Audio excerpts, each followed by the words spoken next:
नमस्कार दोस्तों, आज की कहानी है राका और बाका की, जो कि भगवान श्री कृष्ण के उच्च कोटि के भक्त हुए हैं। राका और बाका पति पत्नी थे। उनके मन में भगवान के सिवाय और कोई चाह नहीं थी। वे दुनिया के हर लोभ को छोड़ चुके थे। दोनों पति पत्नी रोज जंगल से लकड़ियां काट कर लाते, फिर उन्हें बेच देते और इसी तरह उनका गुजारा चलता। और अगर उनके पास कुछ बच जाता तो शाम को उसे बांट देते और फिर से कंगाल होकर सो जाते और अगले दिन फिर से लकड़ियां काटने या लकड़ियां बीनने चले जाते।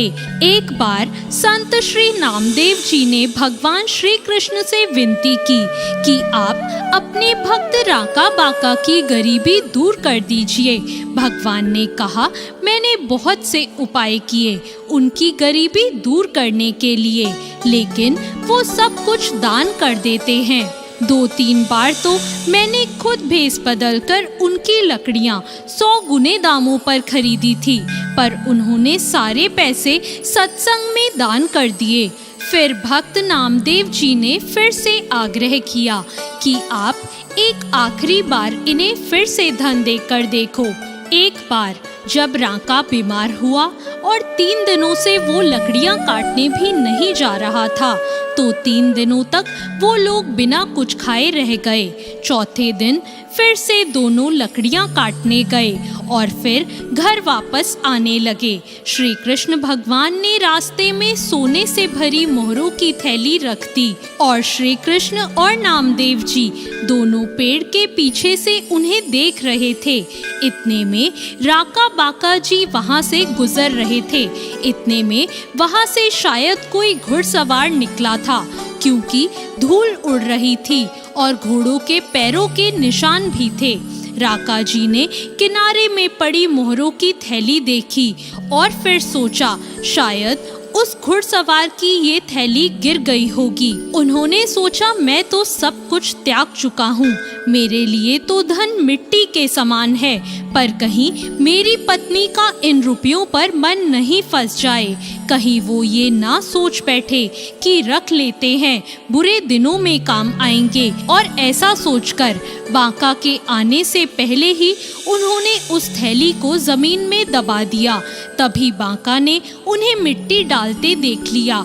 बाका ने पूछा, आप क्या कर रहे हो? अब राका ने कभी भी झूठ ना बोलने की कसम खा रखी थी, इसलिए उन्हें बताना पड़ा। उन्होंने कहा, मुझे माफ करना, पर यहाँ सोने से भरी थैली रखी थी।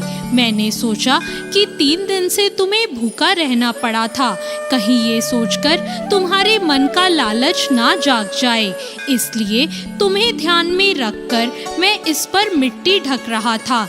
राका की बात सुनकर बाका खूब जोर से हंसने लगी और बोली, मिट्टी पर मिट्टी डाल रहे हो, तुम्हें शर्म नहीं आती? लगता है तुम्हारे भीतर लालच अभी बाकी है, क्योंकि तुम्हें अभी भी सोने और मिट्टी में फर्क पता है। भगवान की जीत हुई और श्री नामदेव जी हार गए। तब भगवान श्री कृष्ण ने प्रकट होकर राका और बाका को दर्शन दिए और फिर वे दोनों भगवान को अपने घर ले गए। भगवान श्री कृष्ण ने उनसे कुछ मांगने को कहा, तो उन्होंने कहा कि हमें आपकी कृपा के अलावा कुछ नहीं चाहिए। नामदेव जी राका बाका के इस वैराग्य को देखकर अपने आप को तुच्छ मानने लगे। जिसे प्रभु की कृपा समान अमृत का स्वाद लग जाता है, उसे संसार की हर चीज तुच्छ ही लगने लगती है। तो कैसी लगी आज की ये कहानी? ऐसी और नई कहानियों के लिए हमारे चैनल भक्ति ज्ञान को तुरंत सब्सक्राइब करें। धन्यवाद।